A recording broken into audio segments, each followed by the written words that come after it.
Hey, and welcome to the Change Leaders Playbook, bringing you all things delivery and leadership in a podcast. So, do you work in the consultancy space? And have you noticed a shift in customer expectations, potentially due to the evolution of AI? Now, my next guest is a prolific founder and experienced consultant returning to the show to discuss his new venture, helping consultants to achieve more for their clients by productizing their services. And with that, I'd like to welcome again Ikum Kandola. Ikum, welcome to the show again. Good to see you again. Thank you so much. Thank you so much. Great to be here. All right, so you know what? The last time we spoke, I had a great time and I was hoping you'd come back, and here you are, which is great. So thanks for giving us your time.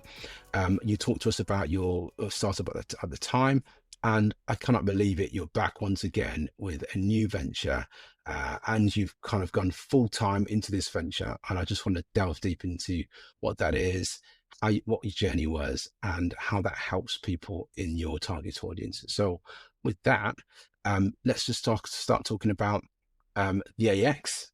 What is the AX, and who does it help? Yeah, perfect. So the AX actually stands for the Accelerated Experience, and it's a platform for consultancies to productize their consulting. So obviously this sounds like a lot of jargon to a lot of people, but what we're seeing is basically AI is accelerating consulting so much that it's quite difficult to charge for time-based services at the moment. So what we've done with our platform is enable people to create AI assessments, which means that clients can take the assessment anytime.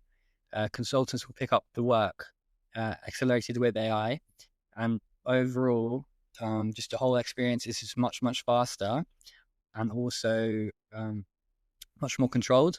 So it makes it easier for consultancies to charge based on outcomes rather than time-based services. How did you derive that as a problem that needed to be solved? I mean, I've got similar background to you, and I certainly have some examples, but it'd be really good to hear from you.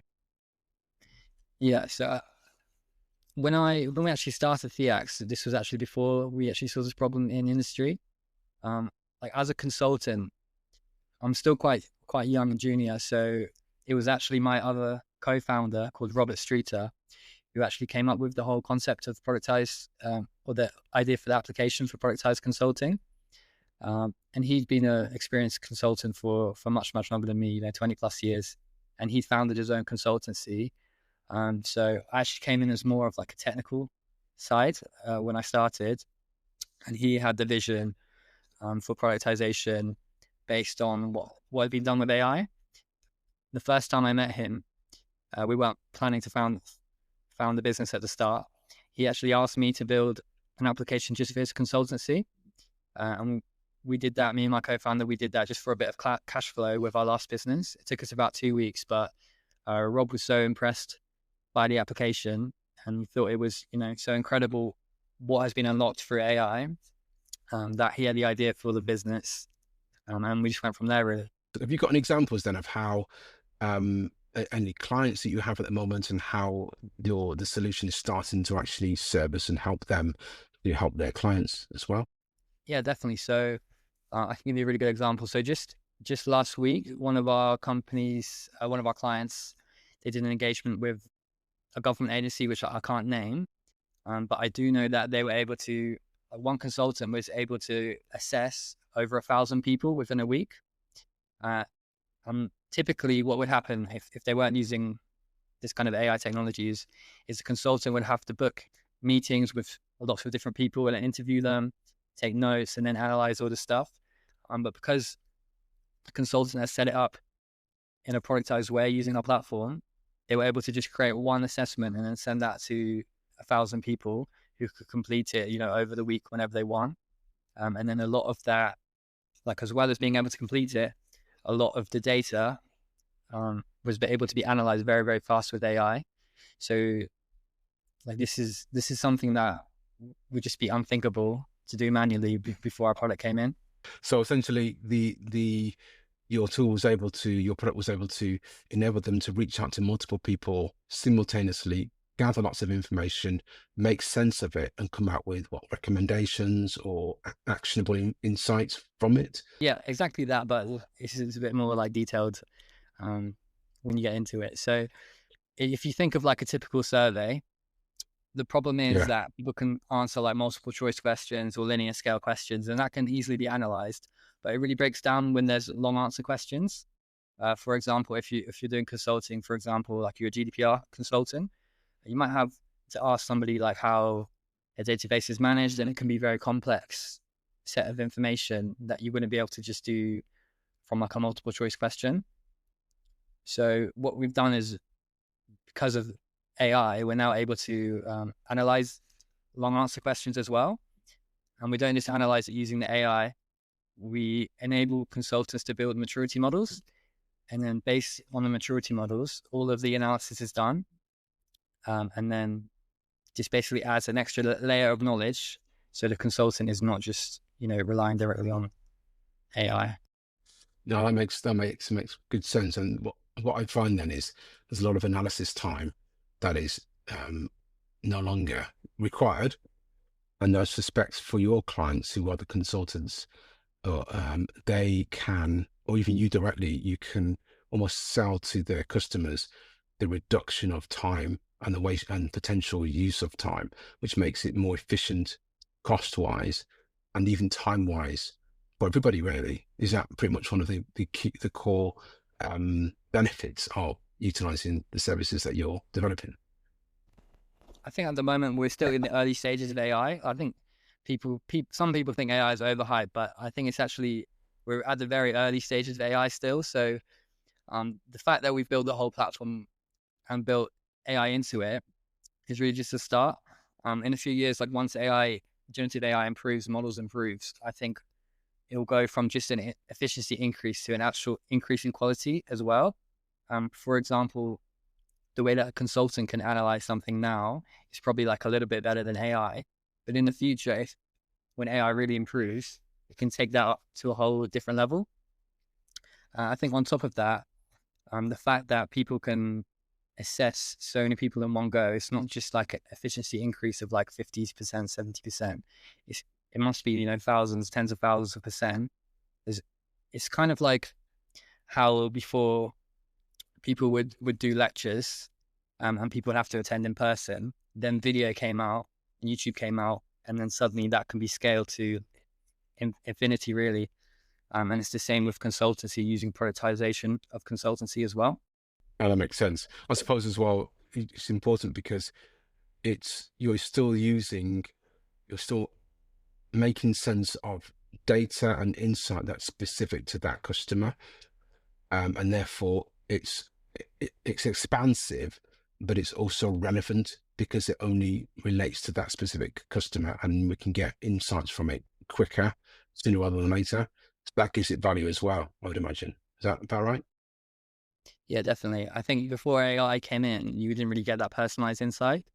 As I said, unless you did it in person, but if you were to do a survey or something, all of that data would just be lost. But yeah, it definitely enables much more detailed insights for specific customers, 100%. Cool. So am I right in saying that your target market then are consultancies, or are they, or just before I keep going, so I've got totally got it right. Is that about right? Yeah, that's completely correct. Yeah, consultancies, SME Mm, consultancies in particular. So yeah, I mean, we would have loved to have closed the big four, but what we're doing at the moment is much more for the smaller like boutique companies, and it actually kind of enables them yeah. to compete with the big four as well, because it's just too much red tape in the big four. So only really like this, we found the smaller the company, the quicker they can adopt the product, and also they need to change their business model as well. So yeah, Mm. smaller companies actually have quite a big advantage, we found. Yeah, that's a good point. I was thinking similarly because the individuals that are more likely to want this are those who wants to service their customers, but don't have the resources or manpower to do so. Where they would probably need 20 people, they can do it with one person maybe, and therefore they can now compete with bigger players because of the tool that you're providing. So that's if that's the case, which it sounds like it really is, that's really useful, very valuable to them. So that brings to my mind, what are you then seeing? I know you've started on the journey of the past 12 months or so, with this new sort of venture. What are you seeing in terms of inefficiencies around how consultancies work? I'm using this, right, because I want to get some benefits from you and see if there's anything that I can agree with based on my experience, and also maybe things that I can learn from to help me and other people in similar roles to me. What are you seeing in terms of areas that are inefficient that actually could potentially be either improved but by AI tools, or just improved really generally by thinking differently and thinking smart? I think in the market at the moment, the problem is like there's not really many consultancy tools in general. There's not many platforms that people can run their whole business on. So people often find themselves like jumping between different tools. They might use Copilot for one thing, and then use Microsoft Word for something else, or um, have to do some part of it in person, write things down. They have a meeting, and then the notes are in a different app, and it's all over the place. Um, so I'm really quite surprised that no one has really come into the market and built just a major consulting app, even just before AI came in anyway. So I think that's one of the massive efficiencies that we bring in as well, is that not only do we help with the consulting, but also before that, there's a whole CRM system as well. And we help people get clients as well. And because it's all in one streamlined process, then you can use new technology to be able to access any of that data very quickly and ask questions about it, and just like enable yourself in so many different ways. I think I think the I think the biggest way to improve efficiency is through the business model shift. The old business model of time-based services, it's already been around for about 20, 30 years. So the way that um, the way that people can increase efficiency in that method is already like, it's harder and harder to find improvements, if you know what I mean. Um, so I wish I could give you, the secret to that, but um, it's just difficult if you're not using the productized approach. I noticed you mentioned about the CRM. Does that mean that you also have a CRM system as part of your suite of services that you're developing and producing? Yeah, that's correct. So we've built a consultancy specific CRM, which kind of links into our assessments. So in the same, because we have these kind of productized assessments that can also be used to bring in clients. So for example, again, if you're doing assessments about if you're a consultant which helps people improve employee wellness, you could create an employee wellness assessment, and then on your LinkedIn you could share the employee wellness assessment, and then that could be used as a lead magnet for your company as well. So that means like people can take the assessment. It takes about 5 minutes. They'll get a whole report. They'll get a load of charts and analysis that would normally have to be done manually by a consultant and wouldn't really be worth doing until it's a paid service. But through this method, the client can get an idea of what the consulting project will involve. They can even basically have a small version of it themselves for free. And on top of that, it's a way for the consultant as well to use it as a lead magnet, and then get people's details, which are potential leads, which they can go and follow up with. Where would you say that? Because it sounds like you're starting with the surveys, the CRM. That's quite big already, right? Where would you see it going in the next few years then? Because like you rightly said, the use of AI, we're still at the early stages of it. And so we're still figuring out the good use cases and opportunities that we probably don't even know yet about. Where would you see things going for you in terms of the product and how it evolves and what it could do for people to transform the way consultants manage their clients well? So at the moment in the market, there's a lack of standardization in consulting. So a lot of the knowledge is specific to the consultancy. So for example, let's say McKinsey have done thousands of projects. They're going to know things that the average consultant wouldn't know.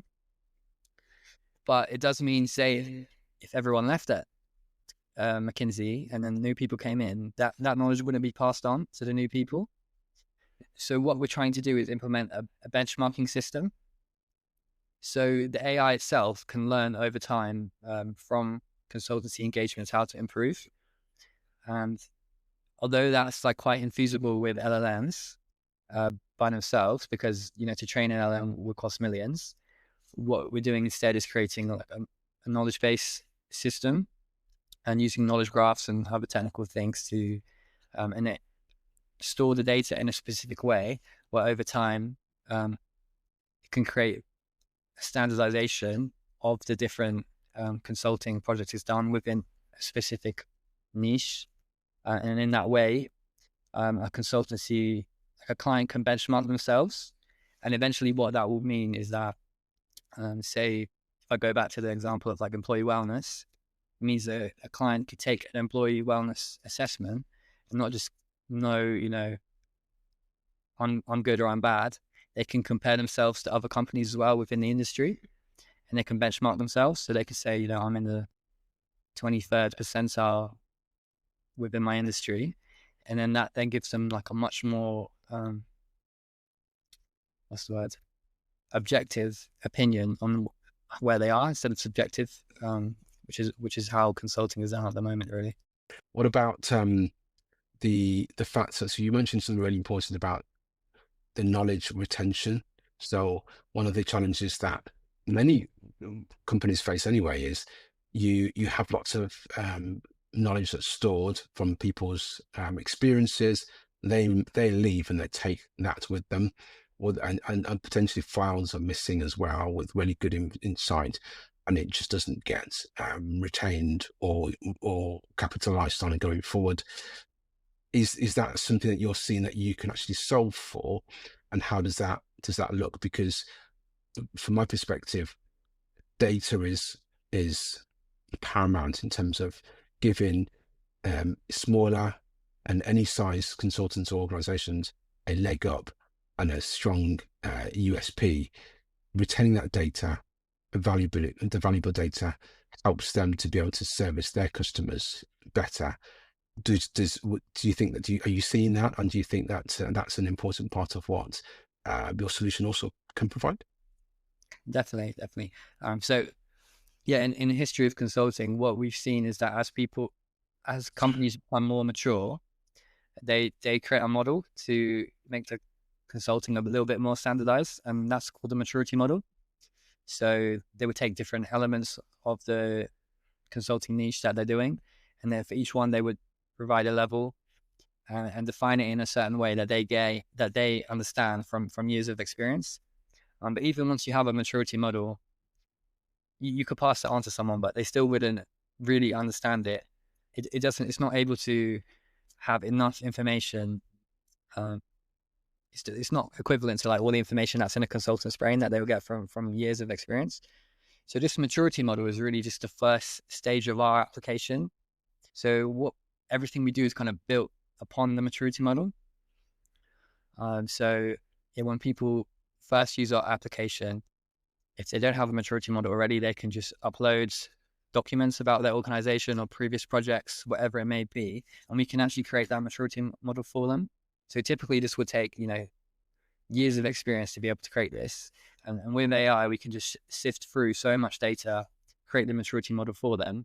And that's actually the basis of all of the analysis throughout the assessments. And it's the basis of also how the AI helps you create the assessment. It's the basis of how the AI makes the report. So like at a minimum level, we have that already sorted. And then from there, we're also going to move on to the benchmarking as well, as I mentioned, where all the data from the new engagements will be utilized by AI as well to improve the model over time. And then consulting will be even more standardized. I think what would be really cool is if we standardized it across lots of consultancies, which is what I would like to do. But again, that's quite difficult, keeping data anonymous, and some companies don't like to share between their competitors. But I'm excited to see where that one goes and what we can accomplish. Yeah, that's really good. And I think the fact that you can utilize it to build a history and background of that particular company and its engagement or its clients, to see how it can better improve them and improve the services of consultancy. that in itself is really beneficial because that information isn't usually readily available. It's usually quite manual, as you probably know as well. And it's hard to get that and standardize it. And so we can compare past performance with future expectations. So it sounds as though you've got a way forward to provide that to people, to clients, to your clients, so that they can actually um, benchmark themselves against their performances and their clients' performances to help them to continually improve as well on the findings, which is really good. Great. Do you know what? One of the things I get asked about a lot is about AI tools and services that are increasing efficiencies, but what that means in terms of headcount, what that means in terms of people's roles. And whilst I genuinely believe that in the consulting space, or even in the delivery space, the product delivery space overall, it's very much a people-oriented type of industry. So we deliver with people, through people, and for people. However, we use technology as to our advantage to help make that experience as effective as possible. That's my view of it anyway. The point I'm trying to get is I get concerns from multiple people about tools that are there to make life easier and reduce workload could also mean that there's less people required to do the work. What's your take on it in terms of what the future looks like and whether we should be embracing this or whether we shouldn't be embracing it, and what it looks like in terms of people's I guess role, job safety, and even job satisfaction? Yeah, it's a really important topic, and it's something that's not just affecting consulting; it's affecting a lot of other industries at the moment. I think initially there was a lot of pressure on jobs in general, so we were seeing like the big four stop hiring younger people, stop taking on apprenticeships, and let a lot of people go as well. And because, as you say, AI could do a lot of the work, but in my opinion, it's just a transformational shift that we're seeing at the moment, as consultancies, find their feet. What we're kind of seeing is more people are opening their own consultancy as they're being let go from these larger firms. And there's a lot more scope for them to start their own consultancy now because AI is actually enabling them to do a lot more than they were able to do before. Whereas typically they would have to, consultancies are very large. They have HR departments, sales departments, all these different things. It's now much easier for one person to be able to take on all of those different roles. So in that way, it's much more of a transformation. And even in the large companies like in the big four, whereas typically they would use an EM+2 model, where they would have like one manager, two junior analysts, and the junior analysts would do the brunt of the work. Obviously, with AI coming in, you don't really need those analysts anymore. The manager can do it themselves. And people have been saying, how can I get into the consulting industry? They're not hiring, jobs are being let go, and it's very worrying. But it's really just a transformation, and the bottom role, instead of being an analyst, is now a manager of AI. So I think we still need managers to manage people, but at the bottom level, people will be managing AI.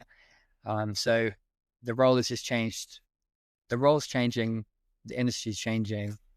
But I think at the moment now, we're starting to see the other end of that, where things are actually improving quite a lot, and demand for consulting is going up, and the consulting companies are starting to recover. Oh, that's great. It makes sense. So that brings a couple of things into my mind, or at least one thing with two angles. What would you therefore recommend somebody, maybe in a more entry level consulting role, who probably feels the nervousness a bit more?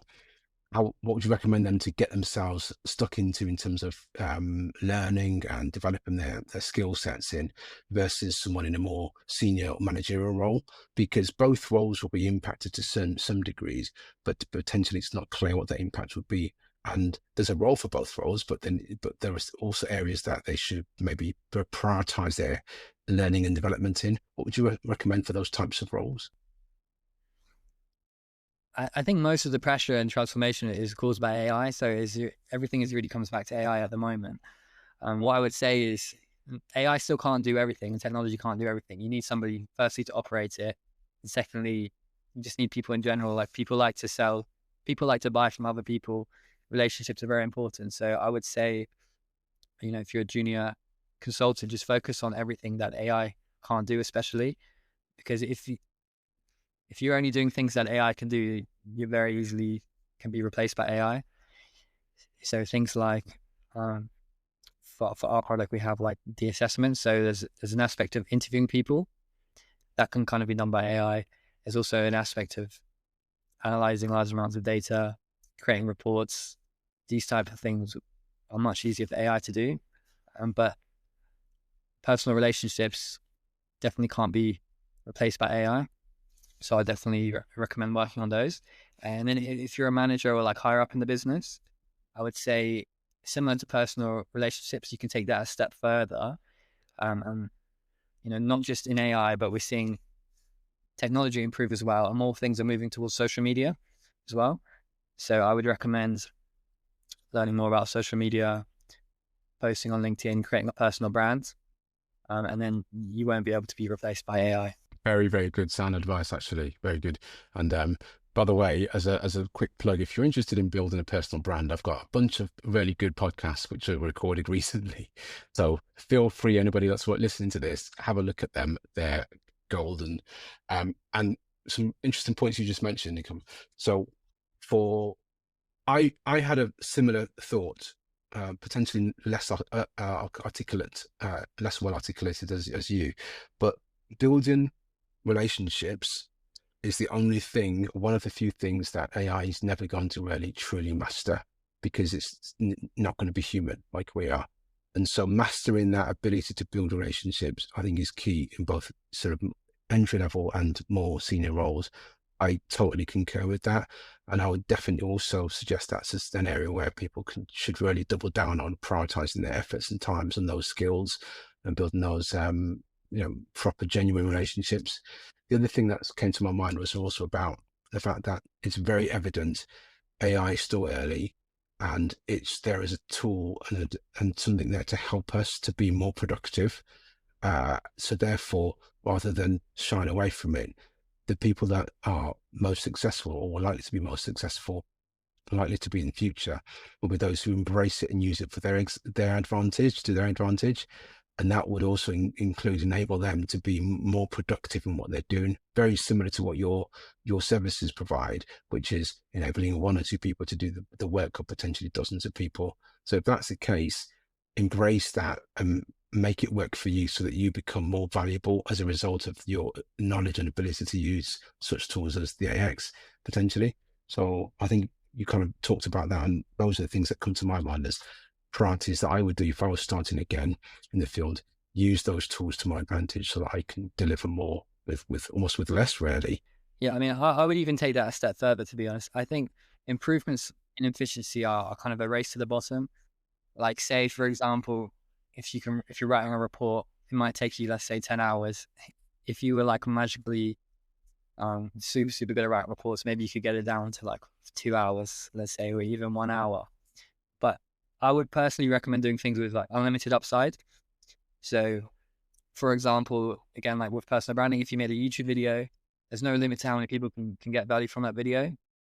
So it's a whole different scale to just becoming more efficient. Whereas if you were making a YouTube video like tutorials, if you weren't doing on YouTube, what you might do is like sell it as like a paid service, so people can pay you individually and you teach them. But that, as I say, is like much less scalable and it doesn't have that unlimited upside. So I think you need to think like beyond efficiency, kind of just change your whole mindset. And really, if you do things with unlimited upsides, like time is not really that important either. So you might even find you don't even really need to work that many hours. You just need to set something up that works, and then it can scale by itself with very little work from you. Yeah, really good. So do you mean unlimited upside in terms of creating a video once, and then that can be seen and value can be created multiple times for almost forever, really, because lots of people can see it at any point and you deliver that value even when you're not physically at your desk? Exactly that. Yeah. I mean, that's like kind of the central point to us, like prioritization of consulting, is that people can create Absolutely. assessments, and then that can scale infinitely. Like any number of people can take it, with no real added increase to the consultant, unless they wanted to, charge that on top, which is up to them. Yeah, I think you're right. But one of the things I've realized as well is that, I don't consider myself, for example, a, a content creator first. It's something that I happen to do as part of my passion in my profession. And it's something I'm doing to leverage the technology that's out there to hopefully help and serve as many people as I can, because I only have a certain amount of hours in the day. And I think it's not something that should only be set aside for certain people. Everybody could do it, right? Anyone can do it if they really want to. And so I think I really did resonate with what you said. It's an opportunity to help others and create more value using technology, without actually burning yourself out, so to speak. So yeah, that unlimited upside is something I would definitely take away and try and see how I can make more of that. um, You're doing a good, Brilliant. doing the right thing at the moment, aren't you, with the podcast and everything? Yeah, thanks. Yeah, I think it's a real passion, and it's something I'm really enjoying, and hopefully others are getting value from as well. Absolutely. So have you got any sort of closing um, questions for me, based on the fact that that I work in the industry? That I do like weird and strange questions and difficult questions. So you've got a chance to do that before I give you the last word. Oh, definitely, definitely. So what we're seeing at the moment is I'm speaking to people who are, using our product, and it's a bit of a biased group because obviously there are people paying for an AI product for their service. Like they need to have some cash available. So I'm not sure. Some people telling me like demand for consulting is going down. Some people are saying, the business is booming and they want to use our product, etc. So I want to hear from you, like over the past year or so, since AI has really made an impact. How has that affected your business, particularly in demand for consulting? And like, have you made any changes? Like, how has that affected your business model as well? Oh, that is a really good question. Very good. I would say that definitely within the last 18 months, there's been a shift. There's been a change in terms of client behaviors that I see. Um, Many clients are still, I would say, lagging. Many industries are still lagging in that AI is something that's in a box that is there. They don't really know what to do with it, and maybe don't really want to open that box because it could be a can of worms. Um, but customers and businesses are starting to embrace it, mainly with the typical suites that you see with your ChatGPTs or Copilots and things like that, and starting to incorporate that in their just day-to-day productivity, which is great because it's a really good, accessible and trusted gateway to utilizing AI, which is brilliant. I would say in terms of what do what do businesses and organizations expect from their consultancies now in the advent of AI? I think it's still evolving, but I would certainly say the expectation is higher in terms of efficiency. The expectation is that the consultancies are experts in AI already. That's what I'm starting to see, and that's rightly so. It's a fair expectation. So what that says to me is that we need to, and certainly me, my roles, we need to be ahead of the game and prepared to understand what are the best use cases for AI to serve customers today, and that involves a lot of research, and also where is it going. So being a couple of steps ahead is paramount for anyone, in my view. That helps clients with strategic thinking, with delivering new technology and new innovation. So that's what I'm finding, and it's because our clients expect that. They assume that knowledge is there already, and so spending and investing the time playing with new tools, investigating, researching, it really pays dividends. And that's something that I try to do from time to time as well, to make sure that I'm a step ahead. And I'd recommend other people to do the same. Okay, brilliant. Yeah, thanks so much. Thank you. So I'm going to give you the last word then. What would you say to a potential prospective clients of yours, or somebody working in a consulting space, or even in a space where they're working in teams and they need to get real insights and real information out there to help them deliver on a project? What would you say to them they need to be thinking about in terms of um, the utilization of AI to help them So what advice would you give them in terms of how they might want to go about it? Yeah, I would say like a lot of people are, a lot of companies are quite open to paying for consulting and paying for like people's services. They might pay, you know, thousands of pounds for a service, but they often don't want to pay for like an AI tool. But the AI tool is often a fraction of the cost of someone's service. So I think when you think about it like that, when you think, oh, if I'm actually able to, you know, work, let's say twice as quick, it's kind of, and I'm a one man band. That's kind of like having another employee, basically. If anything, it's more efficient having another employee, because when you have two people working together, they have to like have meetings and discuss and like transfer knowledge with each other, and it can become inefficient. So I would say people in the UK as well are not that open to trying new AI tools or new things, especially compared to America. So I would say just try as many different tools as you can. A lot of them have free trials. There's a lot of AI tools out there, and even if you paid for all of them, it's actually it's a lot cheaper than hiring people. So you just need to actually go out and try it. And there's a lot of talk about AI, and not a lot of people actually implementing much more than just using ChatGPT at the moment. That's a really good way to end it, actually, because it brings it full circle for me. Because you talked at the start about delivering on outcomes, right? And the utilizing and just embracing the fact that AI is there as a tool to help you with the outcomes is a good way to realize there is value in it. Having some software that potentially replaces some of the work that could be done by dozens of people gives you the same outcome, and you're paying for that outcome, and actually it's typically more cost effective longer run, in the long run. And that's, I think, the way that people should look at it, across all industries, because that outcome is really what matters, and not the number of people you can physically see doing the work, right? So I think it's a really good way to end it. And yeah, thank you so much, Ikum. Really appreciate it, and always getting interesting, getting really good insights from you. And I hope we continue the conversations. Yeah, thanks again. It's been great.